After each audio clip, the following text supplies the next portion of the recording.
Ibtihaj, what do you want people to take away from these Olympic Games after watching you perform in this historic moment that some say shouldn't have taken this long?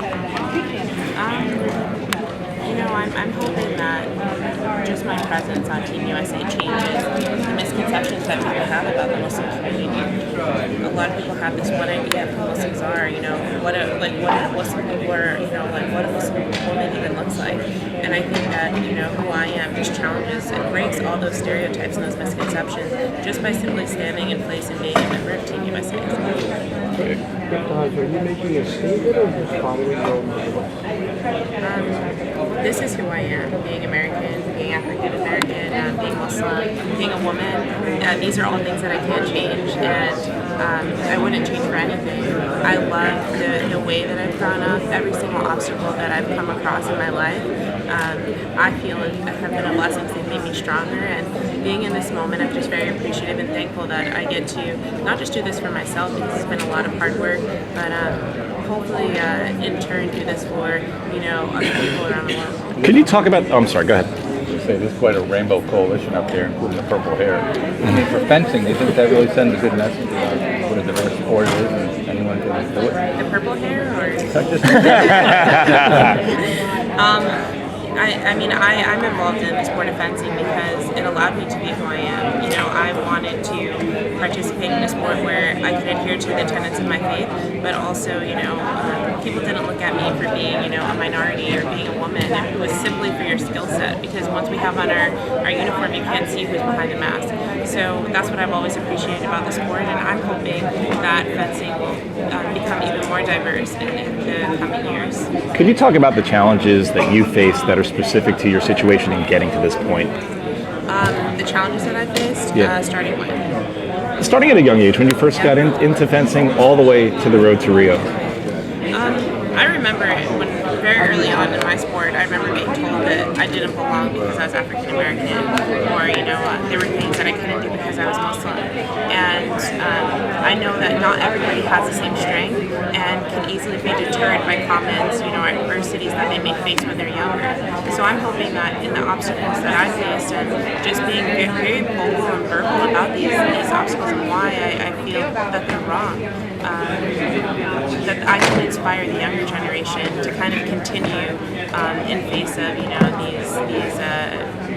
these comments or like misconceptions that people have about who they are. I think that's something we can all relate to, having growing up and being picked on and being bullied. And I think it's important that we speak on these and we challenge them and we encourage our youth to follow their dreams. How excited are you to represent Mayfield, New Jersey and the Garden State? So excited. I've never felt so much support from my hometown. I've always grown up in a really diverse environment back in Maplewood, and they've been so supportive from beginning until end. There's a huge banner hanging at me in my town right now just in support, so I feel the love all the way here in Brazil. You were oh, sorry. Go ahead. So that inspired them to go to all the time. And that's the beauty, I would say the gift and the curse of social media. You hear from all of your supporters, and you also hear from your haters. But I think that just the support and the love that I hear from, and that I hear from young girls from every corner of the world, who have stayed in sport, who have decided to pick up a sport. Despite maybe their parents asking them not to in the past, or their friends, challenging whether or not they should be involved in sport. So I've only heard good things. Ibtihaj, other members of Team USA have told us that it was close, the vote to carry the flag, and that many people wanted you to lead the team into the stadium.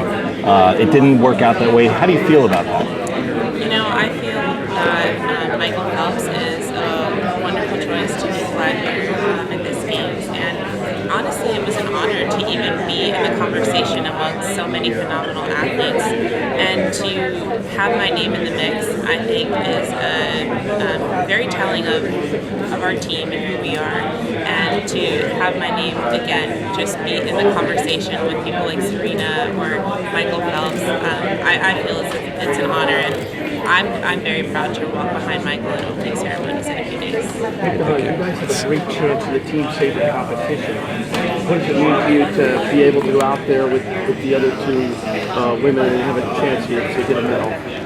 You know, I've been on the team with Marielle and Dagmar for the past 6 years, and I can't think of stronger women to fight with on the 13th. I'm really excited. I know that this is something we've worked towards for the past 6 years, and we want to repeat our medal that we won in 2014 at World Championships. We want gold, and that's all that we want. We've worked hard for it, and can't think of a better group of women to rally with. The biggest story in America the past week is the dispute between a presidential candidate and a Muslim man whose son had been killed in the war, and the way the wife was treated. Were you aware of it, and how appalled were you by that whole thing? Again, I feel that our conversation towards the Muslim community, about the Muslim community, it has to change. It's a very slippery slope when you use hateful rhetoric, when you openly use bigoted comments towards a group of people, and you encourage violence. So again, I'm hoping that the rhetoric changes, and I'm hoping it changes fast. People keep asking about New Jersey. Talk to us about North Carolina and your time at Duke. Love New Jersey. Love Duke. I always tell people if I could do college all over again, I would. It was a great 4 years. Don't have any alliance to North Carolina, though. I'm from Jersey. Do you think North Carolina or Duke will win more medals in the Olympics this year? Do I think North Carolina or UNC.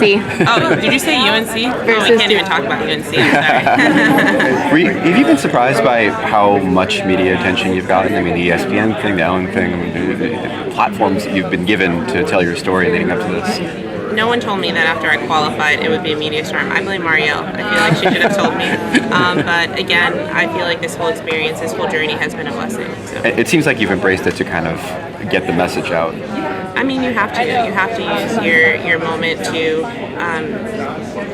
to help the people around you. I feel like there are so many people whose voices aren't heard. You know, when I tell my stories and people are surprised, I'm like, I'm one of many, who have these experiences, and I want to use my platform to the best of my ability to tell the story of the Muslim community. Shattering stereotypes is so important to not just competing. Like you said, to shatter stereotypes, and it's really simple. All I have to do is stand on the strip and wear my hijab, and that's a part of who I am. I'm hoping that a medal comes with that. You say that obviously you have this joy. What would bring joy to you? I'm happy right now. I feel that this is a blessing. I tell people all the time I'm just a girl from Jersey who worked hard and, was able to accomplish one of the biggest feats, in sports. So anything that happens after this moment is icing on the cake. You mentioned President Obama told you to bring home gold. What would it take to get that done? I would say, mental perseverance at this level. Having worked so hard to become number 8 in the world, it's really just a matter of, who has the better day and who can kind of get over that mental hurdle. And I feel like your own biggest, I would say that it's just really fighting myself in that moment and believing in myself. Did you say you got picked on and bullied when you were younger? Yeah, but weren't we all? Yes. How was it yourself? I mean, particularly mean and spirited?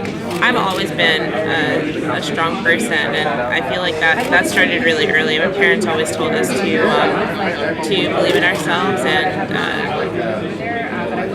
I feel like that started really early. I never cared what anyone had to say about me. I was always going to do my own thing. My friends told me not to fence. They were like, no, you need to let the kids fence.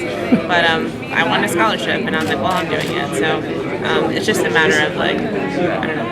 As the rhetoric's increased, though, in last year with political rallies and things like that, has there been times where you don't feel safe in the country? All the time. Yeah.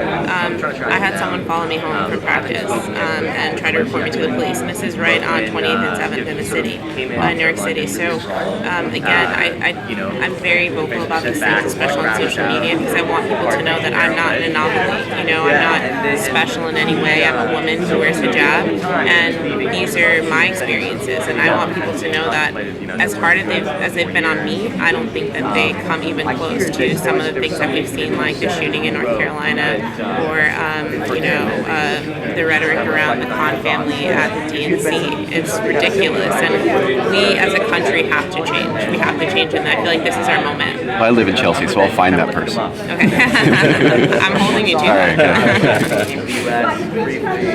Women really shine at the James Bond. Donald Trump himself. Who? Donald Trump. I'm sorry, what did you Donald Trump. Trump. I don't.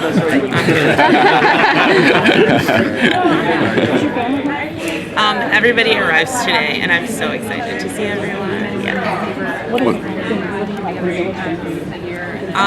The village has been awesome. You know, seeing people from all these different countries, all here for the same purpose, and everybody in search of the same thing. We're all here for gold and nothing else, so that's been fun.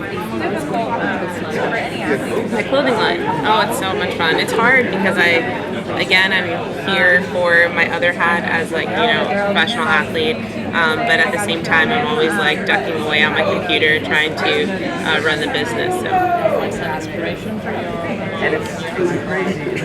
I hope so. Once I get out and I'm able to tour a little bit of Rio, I'm hoping to find some. How long have you had the clothing line? I started the clothing line in May of 2014. Wow. Have you always had sort of an eye for design, or? No, there was just a void in the Muslim community for modest clothing. We're always buying things from overseas, and to have it made available, and not just have modest clothing, but have it be affordable and fashionable. Like, you can find modest clothes in the States, but they're not always cute. So to be able to provide that for not just Muslims, but to anyone. We have a large contingency of our consumers are Jewish and dress modestly, but to have it available in the States, have it be not just modest and affordable, have it be fashionable, I think is our biggest thing. Do you expect it to feel different when you walk out for that first match on the Olympic floor versus other competitions you've been in? I don't know. This is my first Olympics, but honestly, this doesn't seem real. Like, I haven't really grasped being an Olympian yet, and I think that once we walk into opening ceremonies, I'll feel it. As far as the competition, when you walk out on the competition floor that first time, do you think it'll feel different from other tournaments you've been in? I'm hoping not, and I'm hoping I'm able to medal. I'm hoping it'll feel like exactly the same as the last World Cup, but I'll let you know after. Which family members are coming? Everyone. So we had our crowdfunding campaign, and we were able to raise enough money to get my whole family here. I'm one of 5 kids. So my older sister just had a baby, won't be here, but my brother, his wife, his son, my sister, her husband, my parents, and my other sister, they're all coming. Getting to live in the village for the first time, is there any kinship among all the former Duke athletes that are there? Haven't met any. Oh wait, Abby, the diver. I met her yesterday. We're both in the United film together, and it was nice to meet her. That's the first Dookie that I've run into. But it's nice to just be around so many American athletes, and no matter who you're passing, if they have on that same warm-up you have on, if they have on the Stars and Stripes, you're saying hi, you're asking where they're from, and it's been a really, I would say, unifying experience. If you run into Coach K, will you be excited? Oh, I hope I see Coach K while I'm here. I'm going to give him a big high five. As someone who picked up the sport relatively late, what were some of the challenges for you to get to this point, just from an athletic standpoint and competition standpoint? All of my teammates have been on cadet and junior teams. I started fencing at the senior level when I was 23, so I started way behind the curve, and people told me there was no way I was going to make it a national team even. So to totally defy the odds and qualify for an Olympic team, I'm hoping to just create a different standard. You never allow someone to tell you can't do something because of your age, or because of how you started your journey. I started in Epic for 3 years, started fencing saber at 17, didn't go to my first international competition until I was 23. So I'm totally different from everyone else, but I think it's a testament of hard work and perseverance, and it has nothing to do with the journey. We all ended up in the same place, right? You're obviously a very eloquent spokesperson for the music. You are. Am I? Is there any part of you though that wishes that you just be regarded as just another athlete here, that people would focus on your saber? And well, aren't they? Isn't that what we're talking about? I thought we were.